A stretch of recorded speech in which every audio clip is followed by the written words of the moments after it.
This was a landmark moment in the history of British policing and civil rights. The public inquiry into the failures of the Metropolitan Police to investigate the racist murder of Stephen Lawrence shook the establishment in 1999. If you are black or Asian in Britain today, you don't get as good a deal from the justice system, from public services, from private institutions, as white people do and as you deserve. That's the reality. We've got to change it. The Macpherson report ruled that the Met were guilty of institutional racism and made 70 recommendations for change. Work with us in making these changes happen. But 22 years on, a new parliamentary report has cast doubt on just how much has. The Home Affairs Committee of Crossbench MPs called for urgent action to tackle what it called persistent, deep-rooted and unjustified racial disparities in 4 key areas. A lack of confidence from the black and mixed ethnic communities the police serve. A lack of progress in recruiting BME officers. Problems with misconduct proceedings where BME officers are more than twice as likely as their white colleagues to be dismissed.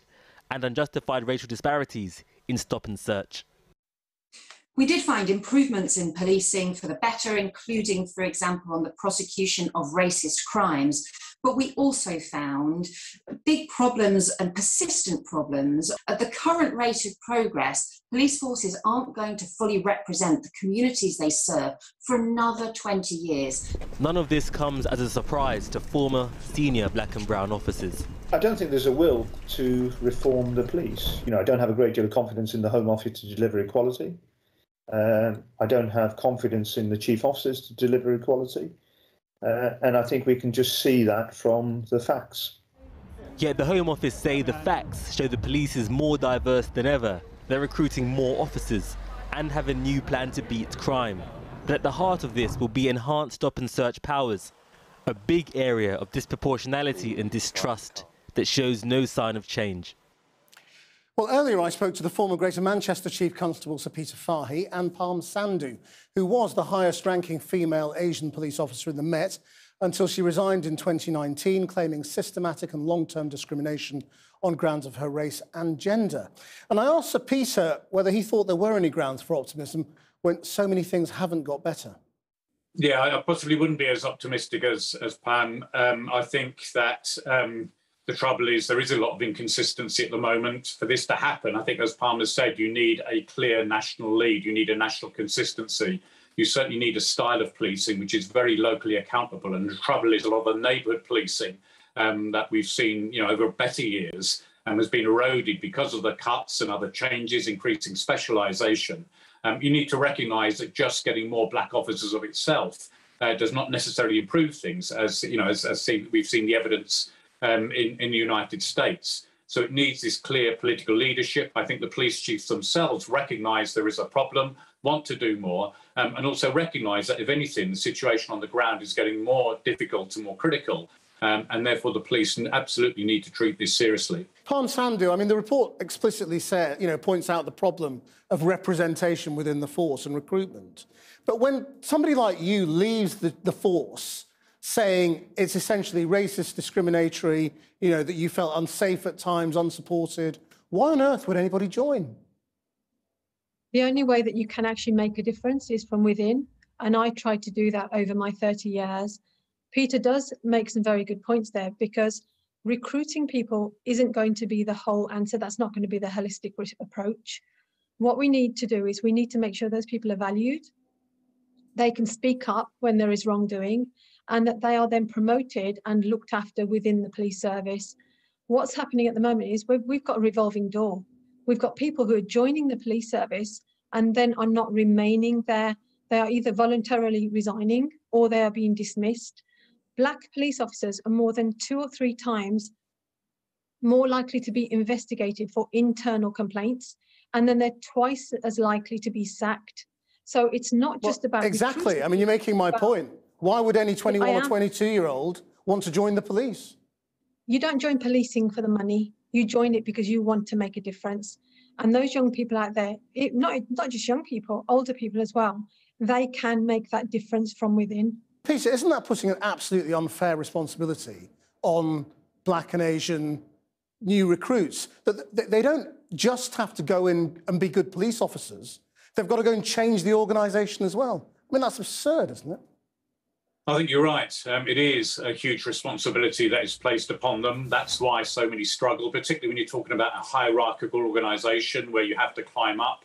And often when you get to the more senior levels, you can feel very alone. Those black officers like Palm that have tried to challenge and have said some difficult things often find their lives made more difficult. And that's because, too much of policing is still a very traditional hierarchical organisation. And it needs to modernise in the way that many other organisations have modernised. Cressida Dick is precisely one of those people who refuses to accept the institutional racism accusation. She says it's unhelpful. Is she the problem? My advice would be accept it as an opportunity and not as a threat, and get on with it. She has become part of the problem, because if you don't acknowledge it, how will you actually make a change? And I think that in the past, there were people like Peter, and he was at the forefront of making that difference, because I was involved in some of his work.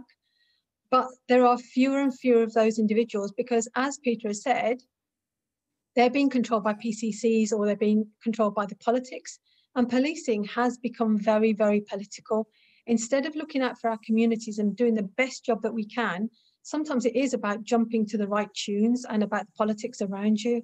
So, Peter, would you lay blame at Cressida Dick's door? No, absolutely not. I know Cressida. She has been one of the people who have really pushed for the modernisation of policing.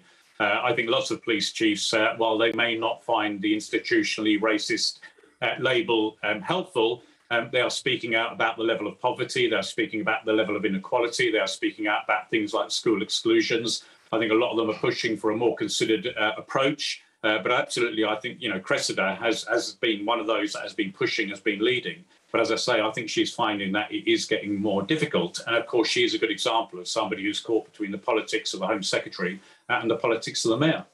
So where's the real failure then? Is it the Home Secretary?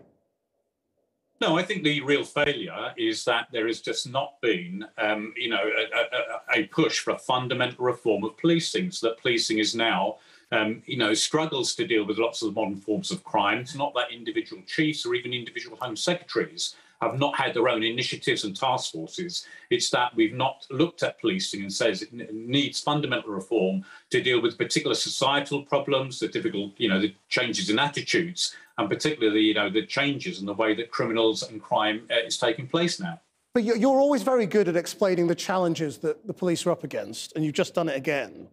That doesn't explain why individual police officers, black and Asian police officers, are victimised more than white ones, or why there are problems with promotion or problems with the way, black people are handled by the police.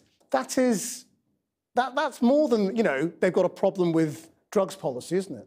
That's racism. Well, I would argue not. I mean, obviously there are individual failings and individual awful cases in the experiences of black officers. But the trouble, as I say, you're playing it into a very traditional organisation, a hierarchical organisation, a quasi-military organisation in its structure. You've got some quite old-fashioned employment practices which make it more difficult to drive change. Palm Sandhu, when you left, you offered to help, didn't you?